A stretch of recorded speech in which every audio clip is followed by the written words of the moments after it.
Hello दोस्तों, आज हम बात करने वाले हैं एक बड़े ही नए विषय को लेकर। वो विषय है अर्टिगा के बारे में। अगर आप इस वीडियो पर आए हो इसका मतलब आप अर्टिगा में इंटरेस्टेड हो। ठीक है, तो अगर आप अर्टिगा लेने का प्लान कर रहे हो या फिर अभी लेने ही वाले हो, तो फिर आपको थोड़ा सोचना पड़ेगा भैया, क्योंकि अगर आप अर्टिगा ले रहे हो इसका मतलब और अर्टिगा उसमें भी अर्टिगा सीएनजी ले रहे हो तो इसका मतलब आपको माइलेज मायने रखता है। और ये जो मैं विषय आपके सामने लेके आया हूँ वो माइलेज के बारे में ही है, क्योंकि मैं अर्टिगा 4 साल से यूज़ कर रहा हूँ और मैंने तकरीबन 43,000 प्लस इसको मैंने अभी तक किलोमीटर्स हो गया है मेरा अर्टिगा के साथ। तो इसका एक्सपीरियंस मैं मेरा शेयर करने वाला हूँ। और माइलेज को लेकर जो इशू है या फिर उसका और एक माइनर इशू है, वो इशू के बारे में हम यहाँ पे डिस्कस करने वाले हैं। तो मतलब सबसे पहले तो मैं आपको ये बताना चाहता हूँ कि अर्टिगा एक बहुत ही अच्छी कार है। जितना भी मैंने यूज़ किया है इसका इंजन नॉइज़ है बहुत ही मिनिमल है, मतलब ना के बराबर ही है। अगर आप ट्रैफिक पे खड़े हो और गाड़ी फर्स्ट गियर पे है या फिर न्यूट्रल भी है तो ये पहचानना मुश्किल हो जाता है कि गाड़ी ऑन है या फिर ऑफ है। तो इतना स्मूथ इंजन है जो सुजुकी ने प्रोवाइड किया है। उसके अलावा एक प्लस पॉइंट ये है कि गाड़ी का पिकअप और माइलेज ये बहुत ही अच्छा है। ऑब्वियसली मैं माइलेज के ऊपर भी आऊँगा, लेकिन उसके पहले मैं प्लस पॉइंट्स थोड़े से बता दूँ और उसके बाद में फिर मैं इसका जो ड्रॉबैक है वो बताने वाला हूँ। ठीक है? तो अभी प्लस पॉइंट के ऊपर माइलेज जो मैंने कहा, माइलेज हाईवे पे बहुत ही अच्छा देती है निकाल के। 26 टू 28 किलोमीटर के हिसाब से माइलेज मिला है। और ये सीएनजी का माइलेज बता रहा हूँ मैं।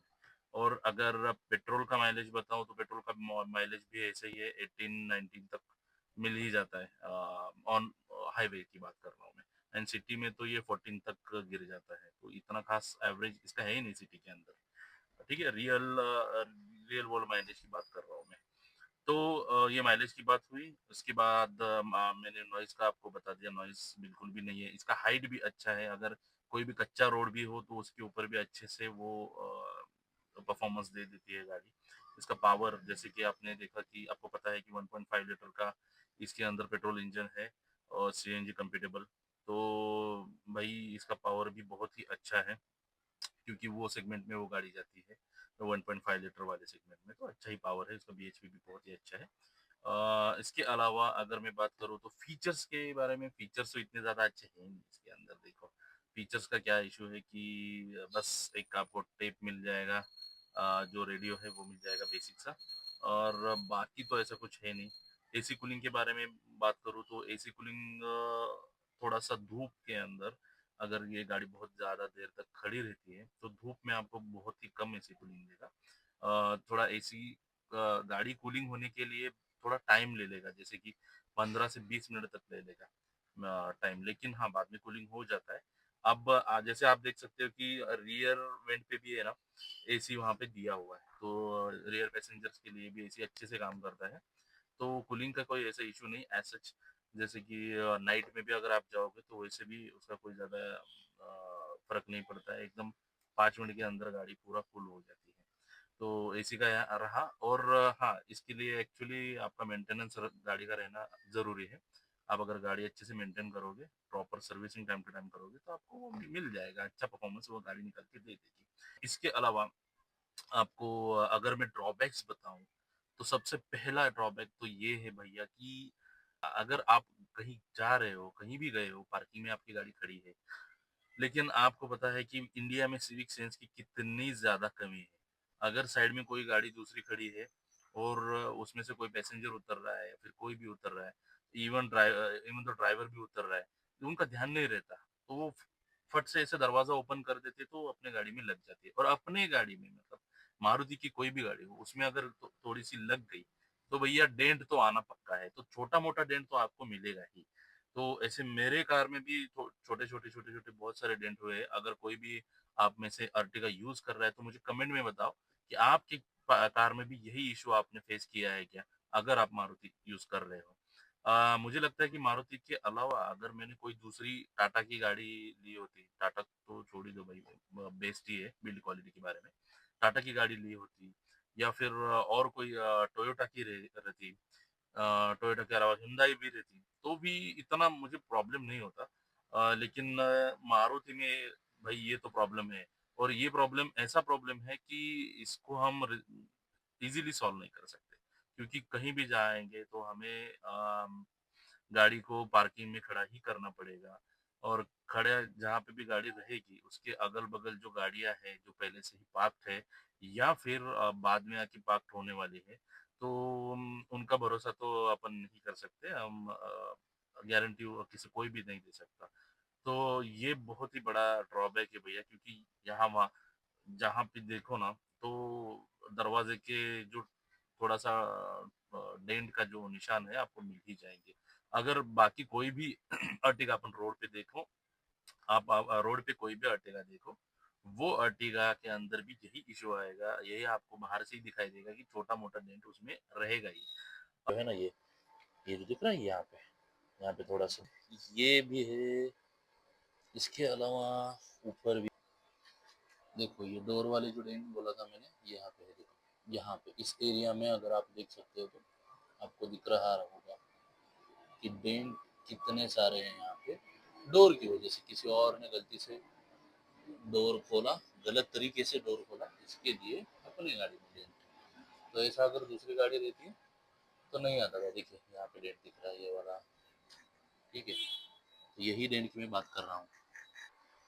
और जो डेंट मैंने अभी दिखाया वो दोनों ही साइड पे है, ऐसा नहीं कि एक ही साइड पे डेंट है, दोनों भी साइड पे वो डेंट है, क्योंकि पार्किंग में हमारे दोनों तरफ गाड़ियाँ पार्क होती है, तो दोनों भी साइड में डेंट है। इसके अलावा अगर कोई रास्ते का कंकड़, अगर कोई काम चल रहा है रास्ते का, या फिर कच्चा रास्ता है, या फिर रास्ते में थोड़े छोटे छोटे जो कंकड़ रहते, पत्थर रहते हैं, वो भी थोड़ा फास्ट इसको लग जाए ना, तो फिर बहुत ही बेकार वाला डेंट हो जाता है यार। अगर मेरे मेरे गाड़ी पे भी है ना, मैं आपको दिखा दूंगा यहाँ पे, मेरे गाड़ी पे भी एक छोटा सा एक पत्थर की वजह से डेंट हुआ है, और वो जो डेंट है उसने कलर उखाड़ दिया है पूरा। और मुझे ये डर है कि भाई कहीं ये पानी जा जाके या पानी गिर के वो उसको जंग ना पकड़ पकड़ो। यही है देखो डेंट, एक पत्थर सा कोई लग गया यहाँ पे, तो ये पूरा इसका कलर ही निकल गया। और वो जब मैंने गाड़ी नई ली थी तब भी हुआ था, तभी से अभी तक तो ये ऐसा ही है, उसको थोड़ा सा जंग भी लग गया है। इस ये कुछ लगा है, उड़ के पत्थर ही लगा है, और उसकी वजह से ऐसा हुआ है। तो एक छोटा सा भी पत्थर लग जाए ना भैया, तो ये ऐसा हो गया। आप देख सकते हो क्लियरली, थोड़ा सा कलर निकल गया है और डेंट भी आ गया है यहाँ पे, ठीक है। ठीक है, और यहाँ वहाँ पे अगर होल हो जाएगा तो फिर मोटा खर्चा आ जाएगा।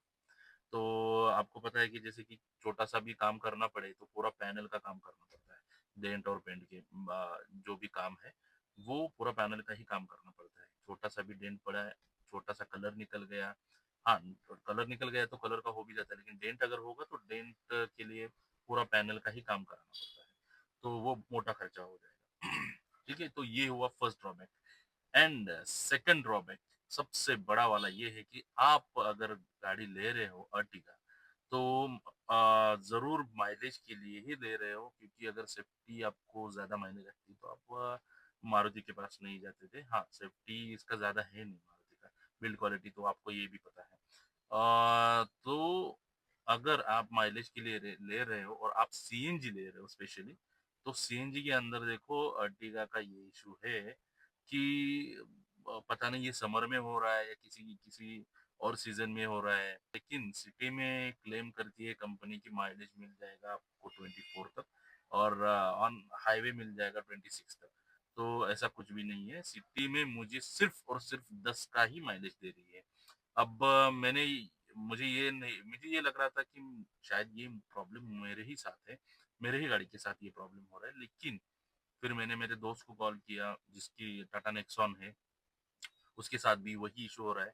शायद ये सीएनजी का ही इशू है, या फिर पता नहीं कि पेट्रोल के अंदर जो इथेनॉल मिक्स हो रहा है या इथेनॉल की वजह से कुछ इंजन में इशू आ रहा है, ये आई डोंट नो। लेकिन सीएनजी अगर गाड़ी ले रहे हो आप, और आप सोच रहे हो कि सिटी में आपको चलाना है और आपको अच्छा खासा एवरेज मिल जाएगा, ऐसा कुछ नहीं है। एवरेज सिटी में बहुत ही ज्यादा कम मिलेगा, ठीक है, इतना एवरेज आपको मिलने वाला है नहीं।